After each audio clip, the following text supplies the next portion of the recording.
Eu me chamo Péricles Alves Pinto e bem-vindo ao canal Pergunte ao Péricles. Dando sequência aos nossos vídeos, hoje, através da linha do tempo, nós vamos conhecer a araucária para tentar compreender melhor o presente, conhecendo o passado, desde o ano mais ou menos de 1900 até o ano de 2000. E na busca por informação da nossa cidade, por volta de 1900, alguns assuntos, alguns temas me chamaram a atenção.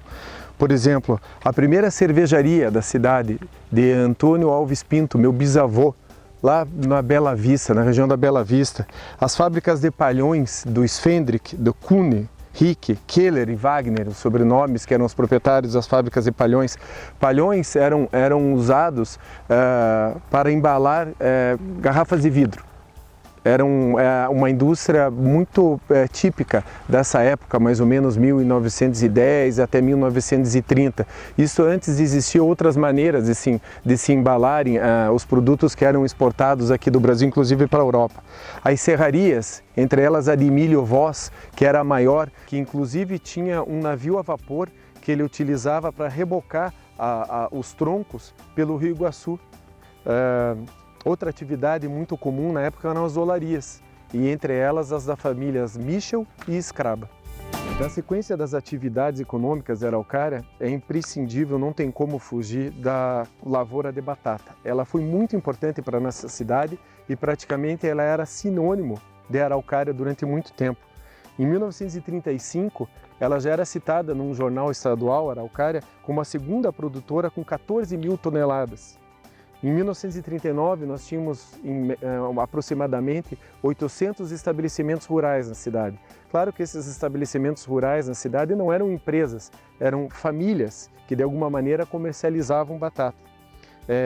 Nós passamos por uma transição depois da década de 40, 60, mas até 40, 60, durante essas duas décadas nós somos campeões de produção de batata no estado do Paraná. Nós nunca deixamos de produzir menos de 10% e tivemos picos de até 20% responsáveis pela produção do estado inteiro. Teve um ano que nós conseguimos produzir 110 mil toneladas de batata. Nessa melhoria da produção, um nome chama a atenção, Zdenko Gayer. Ele foi um agrônomo que militou bastante e conseguiu trazer muita tecnologia já nessa época. Isso tornou a araucária um polo, não só produtor de batata, mas também de conhecimento. Chama a atenção um relato de 1962 de Léo de Almeida Neves, a respeito de um convênio que o governo tinha para impulsionar a produção, e nisso ele destaca a araucária.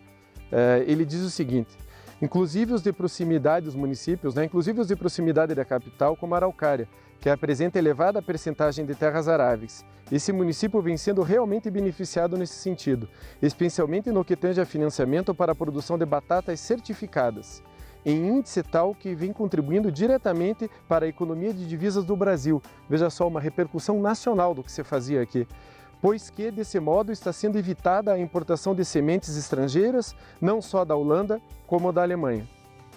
Isso era um motivo de orgulho para a araucária na época. E se você tem mais ou menos a idade que eu tenho, era impossível na década de 80, mais ou menos 70, na década de 70 e 80, você mencionar para qualquer pessoa aqui do estado do Paraná que você era da araucária e não ter como resposta ou não ouvir: então você é um batateiro da araucária. A nossa cidade era conhecida no estado inteiro por isso. E daqui, encerrando esse relato sobre a lavoura, seguindo essa sequência da exploração econômica das atividades que eram exercidas em Araucária, nós vamos para uma segunda fase que eu convido você a me acompanhar em outro cenário a respeito das indústrias de massa de tomate de Araucária.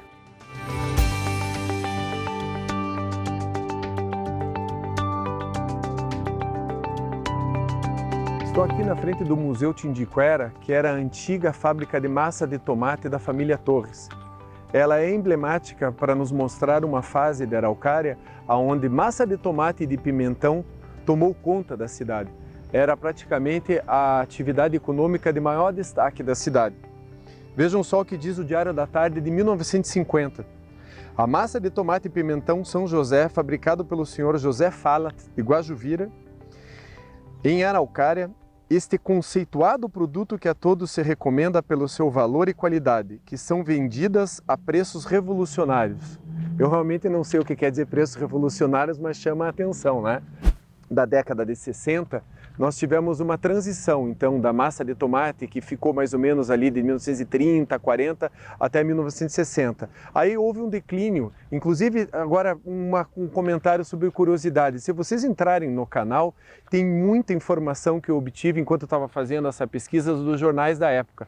Inclusive denúncias de que a massa de tomate estava sendo misturada com massa de batata. Então a massa de tomate não era só massa de tomate, a entrada da Secretaria de Vigilância Sanitária. É bem interessante porque são reportagens da época do Diário da Tarde, da década de 50.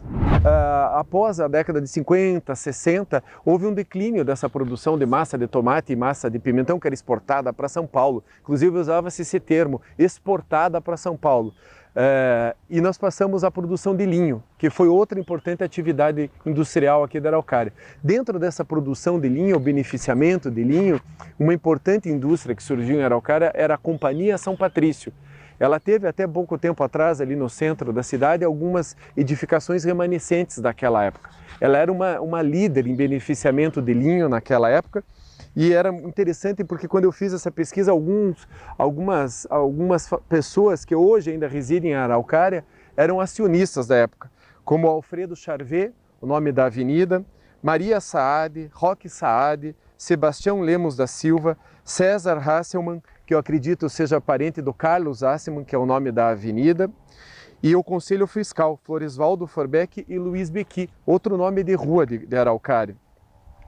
Nessa sequência, a respeito da Companhia São Patrício, veja só que interessante esse relato de 1972 do Diário da Tarde. Eram 14 horas aproximadamente quando moradores de Araucária notaram grandes nuvens de fumaça tomarem conta de toda a cidade. Se imagine, em 1972, toda a cidade, o tamanho que era a cidade em 1972. E segue. As nuvens procediam da Companhia São Patrício, localizada à Rua Major Cesino 811. Muita gente seguiu para o local, enquanto a senhora Alcione Franceschi, utilizando do aparelho telefônico 192, mantinha contato com o Corpo de Bombeiros.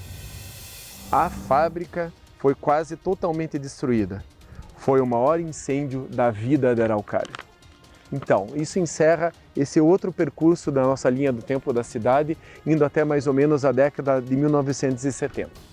Na sequência, eu vou abordar outro tema com vocês, do encerramento das atividades da Codelaria Tindiquera por volta do ano de 77, 76, devido à vinda da Repar, da refinaria Getúlio Vargas aqui para Araucária.